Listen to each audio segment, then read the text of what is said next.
The one thing that's 100% certain in our life is, well, death.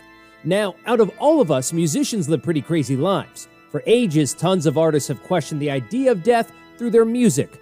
But what if we tell you that some of these artists actually went ahead and wrote songs about when, how, and why they were going to die? Let's take a look at some of the musicians who predicted their own deaths, and you can be the judge of whether they really saw it coming or not. Tupac Shakur. Tupac's death left the whole world stunned. Imagine being just 25 years old with your whole career ahead of you when someone shoots you to death. Pretty unbelievable, right? But let's just say that Tupac always knew that he was going to be living a long life. 2 years before his brutal murder, in an interview with Entertainment Weekly, when asked where he saw himself in 15 years, Tupac replied that he would probably be in a cemetery somewhere turned to ashes. I know how it's going to be when I die. It's going to be no noise. You're going to hear people screaming. I'm going to fade out. And if that wasn't creepy enough, Tupac even foreshadowed his death in one of his songs too, just 2 months before he passed away. The song that was titled Richie Rich featured the lyrics, "I've been shot and murdered. Can tell you how it happened, word for word." Eerily enough, that's exactly how Tupac passed away 2 months later. XXXTentacion, Jassy Onfroy, more famously known as the rapper XXXTentacion, passed away in June 2018 after being fatally shot outside a motorbike dealership in Florida in the middle of a robbery. And as tragic as the incident was, what really left people in shock was the fact that the rapper had actually foreshadowed his own death a few weeks before. The last time XXXTentacion went live on Instagram, he started talking about his own death, saying that if he died a sudden death, he just wanted people to be able to understand his message. The rapper said, "If I'm going to die, or even be a sacrifice, I want to make sure that my life made at least 5 million kids happy." Worst thing comes to worst, I fucking die a tragic death or some shit, and I'm not able to see out my dreams. I at least want to know that the kids perceived my message and were able to make something of themselves. These words show that the rapper was aware of what he would be facing and wanted his fans to carry his legacy and message forward. Amy Winehouse. July 23, 2011 was an incredibly sad day in the world of music when a powerhouse of talent, Amy Winehouse, suddenly passed away due to alcohol poisoning after her long battle with substance abuse. What was strange about Amy's death was the fact that she died at the age of 27, really similar to stars like Kurt Cobain, Jimi Hendrix, and Jim Morrison. Now, according to her close friend Alex Fawden, Amy always knew that she was going to die, and she often talked about how she would become part of the 27 club of young musicians who passed away at this age. Pretty creepy now that you think about it, huh? The Notorious B.I.G. Christopher George Wallace, popularly known as the Notorious B.I.G., was a legendary American rapper and songwriter of the 90s.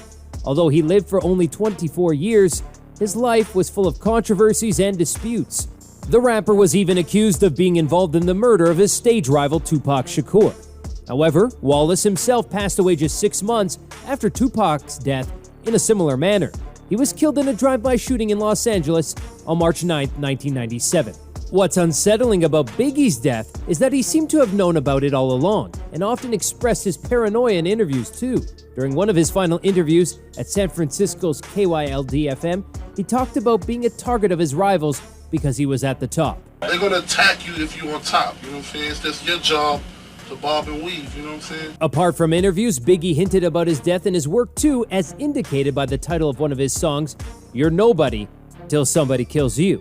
In another song, Suicidal Thoughts, he wrote, "I want to leave. I swear to God, I feel like death is calling me."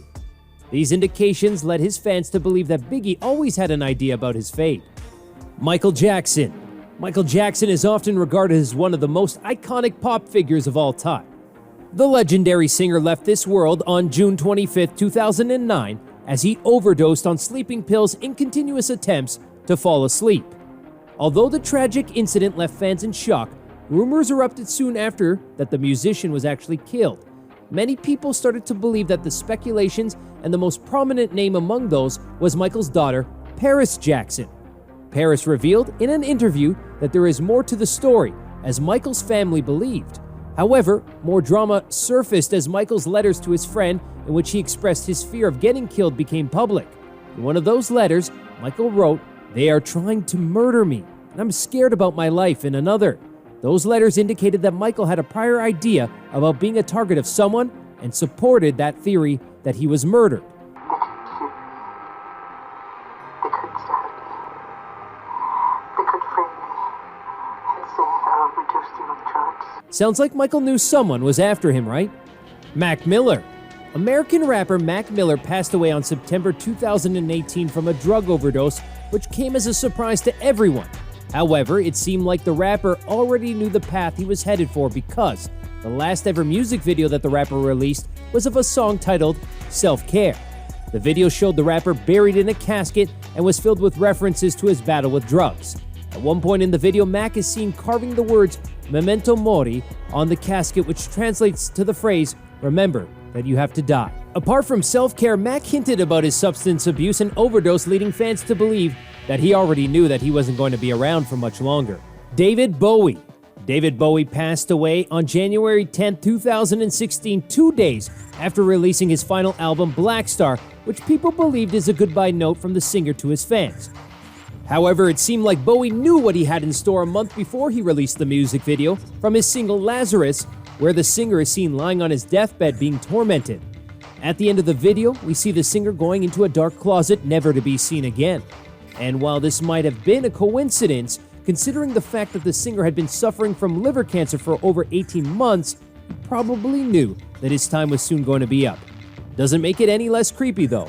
John Denver, the singer behind the famous song Take Me Home Country Roads and Any Song, tragically passed away in an airplane crash in 1997 when he was piloting his own private plane down the coast of California when the engine failed, sending him crashing into the ocean. John Denver was 53 at the time and the only person aboard. The way Denver died reminded people of a song that he released very early on in his career called Leaving on a Jet Plane, where the singer is saying goodbye to his loved ones before boarding a plane, not knowing when he's going to be coming back home again. The interesting thing about this song is that it was initially named Baby I Hate to Go, only to be re-recorded and retitled by the singer later. Why did he do that? Many people believe that it was a mere coincidence, but the foreshadowing seems too specific to be a coincidence, don't you think? Bob Marley. Bob Marley is one of the most revolutionary figures the world of music has ever seen. The reggae artist died in 1981 from cancer, leaving the whole world in a state of shock. The whole world, but his own family. Why is that? Well, according to Marley's mother, ever since he was a child, he had been able to predict the future in weird ways. However, one of the most memorable predictions that he ever made was about his own death. When he was 24 years old, Marley told his friends that when he turns 36, he was going to pass away. What's incredibly sad about Bob Marley's death is the fact that when he was first diagnosed in 1977 with a melanoma on his big toe, doctors recommended amputation. Marley refused the treatment, and as a result, cancer spread throughout his body. He then flew to Germany to try and cure his disease with unconventional treatments. But after failing to see any results, Marley decided to fly back to his hometown in Jamaica to die. But sadly, he never made it home and died in transit during a layover in Miami at the age of, you guessed it, 36. That's a wrap for musicians who predicted their own deaths. Which one of these deaths creeped you out the most? Tell us in the comments.